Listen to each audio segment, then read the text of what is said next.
So today I'm going to be telling you guys some potentially controversial facts about myself. Just because I want you to know what you're getting into, like I've said 100 times. Well, not 100, probably twice.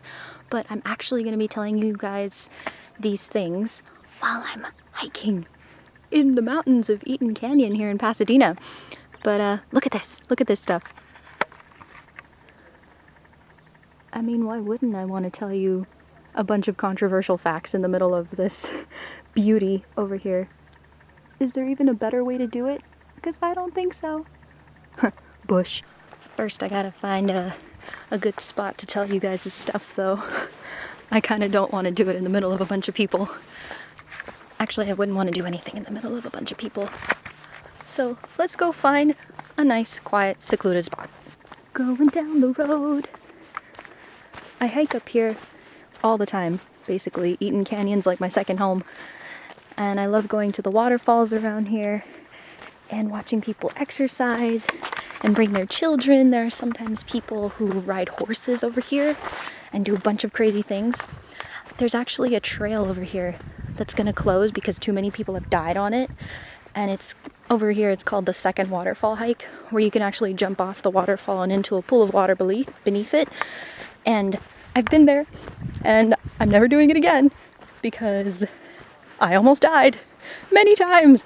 Oh my god, it was so scary. I had to do most of the trail on my butt because it was so high I couldn't stand up, or else I felt like I was gonna fall. I wore a helmet throughout the entire trip. You know, I felt like if I'm falling 600 feet, there's a 1% chance that maybe the helmet can save me. I don't know. But I'm glad that I got to do the trip before it could close up. So, yeah. There's that. Well, hello there. Hello there, shirtless boys. So I stopped in front of this, all excited and shit. I was like, oh my god, is that snake skin? Is that snake skin? That's so cool, man. It's a belt. Someone lost their belt. You're a liar. You lie. Oh my god, bee just buzzed right by my head. Have I mentioned that I hate bees? I love nature, but if we could just take the nature out of nature, that would be great. Thanks. Yo, that's beautiful. So romantic, so beautiful. Look at all the scenery. It's so beautiful. I love it so much. It's so beautiful. So I found a place to record. I actually found a place in the middle of a tree. So people are kind of walking by every now and then, but when people walk by, I'm kind of just gonna freeze and shut up and hope that they don't see me or hear me. Not really used to recording outside in the open yet, but we're gonna see how this goes. So I'm gonna share 6 potentially controversial facts about myself in order from like least controversial to most controversial. I personally don't think that they're any big deal, but the world may think differently. Here it goes. So I'm not exactly religious. I grew up Episcopalian, which from my knowledge is just a really liberal branch of Christianity. It just seems like Episcopalians just accept anyone that wants to come into their church. I grew up, you know, going to church, getting First Communion, being baptized and all that. But as I grew up, I guess I just had a few too many questions that needed answering, and I liked the questions more than I did the answers. The answers never really seemed to suffice. And I like asking questions. I like pondering over the idea of whether or not there is a God, and if there is a God, what is God like?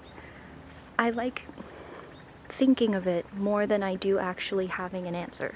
So as the years went by, I kind of went to church for my parents, but as I grew older and switched to a new church, I wound up going to church simply because I met a few girls that wound up becoming some of my best friends in the entire world, and I just went for them.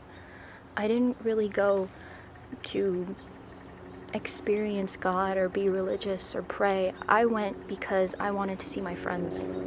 And that doesn't really make me a very good Christian. I don't know if I should even consider myself one, because it seems like every time I pray or every time I turn to God, if there is one, it's only when I am at my worst or when I'm at my lowest point.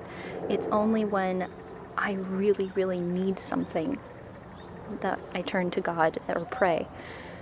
And I don't want to do that. I don't want to be one of those people that only turns to their God or their deity whenever they need something. I want to have faith. If I'm going to do this, I want to be all in, and I really want to have faith, but I just don't. I like where I am right now. I don't think that there's nothing out there. You know, I don't think that there isn't anything magical or special out there. But I'm also not sure if there is something out there that I can concretely say, there is a God, I believe this, I believe that, because I don't know if I believe. I like where I am now because at this point, I get to listen to everyone's stories and everyone's opinions and not really be that biased. I have befriended atheists and I have befriended Christians, so unbelievably Christian that if you talk about orange juice, somehow they will relate orange juice back to God and how I need more Jesus in my life because of orange juice. Like, yeah, I've befriended those types. I'm just here, and if there is a God, then I like to believe that he appreciates variety and appreciates my opinion to dare to rebel just like the tiniest bit. Not so much that I'd piss him off, but enough to just be like, I'm not so sure. I curse like a frickin' sailor. I really do. I really curse a lot, at least with my friends. I try not to do it with teachers or parents or officials, but among my friends, oh my god, I do not have the tongue of a lady. There's people and they're walking by.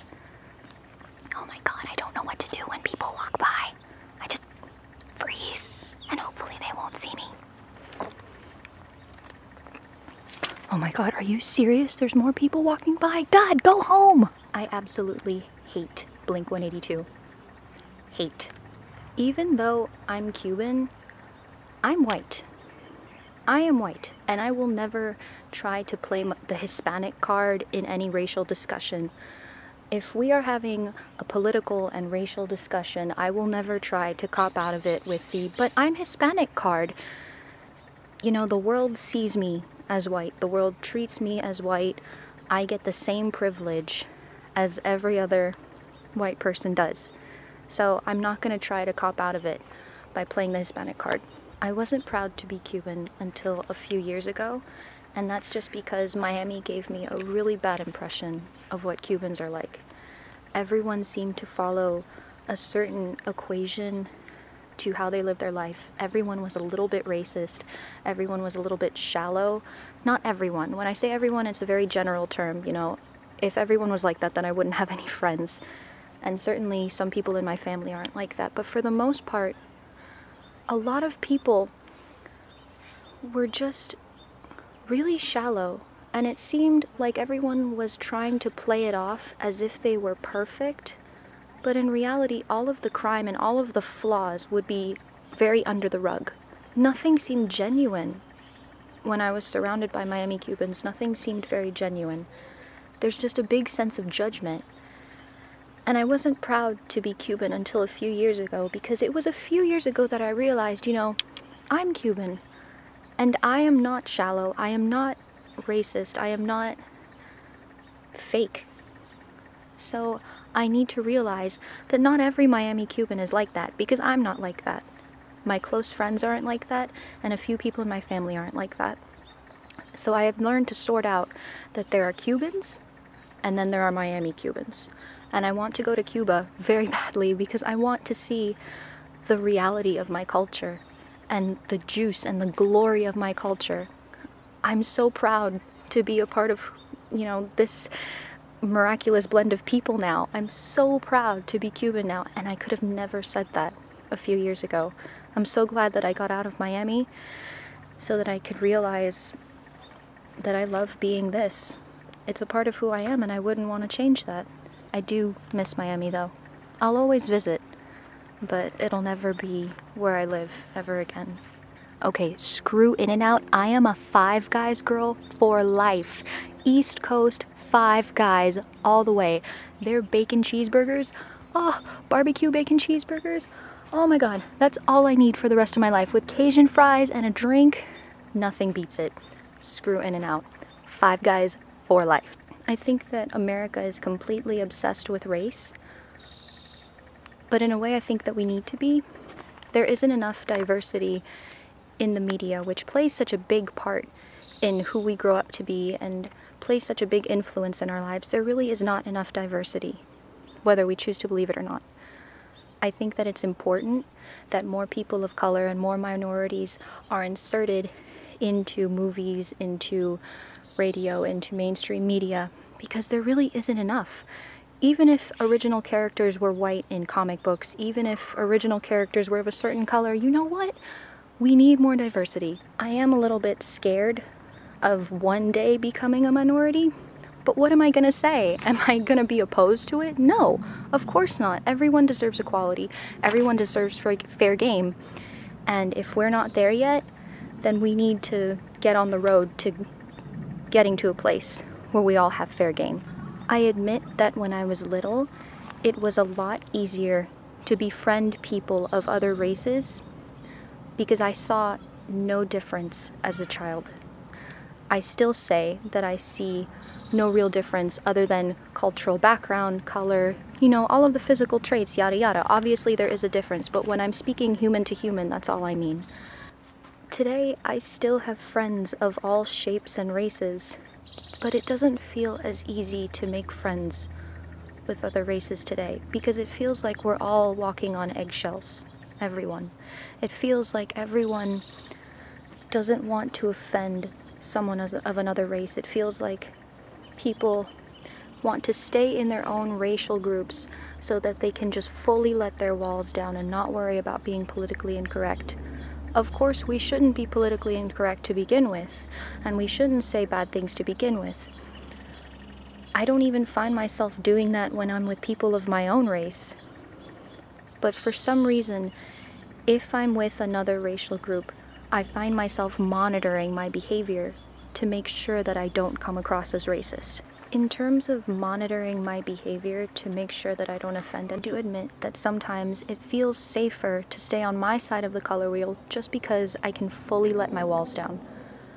And I won't have to worry about anyone's feelings because we all have that one common physical trait that actually means a lot more in today's world than we realize, and that's really sad. I don't want to be divided. I don't want to just stay within my own place. I want to befriend people of all types, and if I did it many years ago, I can do it today. That's why this fact is number one on my list, and the one that's potentially the most controversial, because race is the biggest issue socially and politically, at least in America right now. Is it bad for me to admit this? I really hope not. So even with all of these facts, even if you know that I'm not particularly religious, and that I hate Blink-182, and that I like Five Guys more than In-N-Out, and that I'm confused and a little bit lost when it comes to the racial debate in America, all in all I can really think of is be a good person, don't be a racist asshole, call out injustice when you see it, and make friends of all different types and faces and body types. I hope that you still invest in watching my channel. I'm pretty cool, I think. So I hope that you like this video, and I'll see you in my next one. Bye!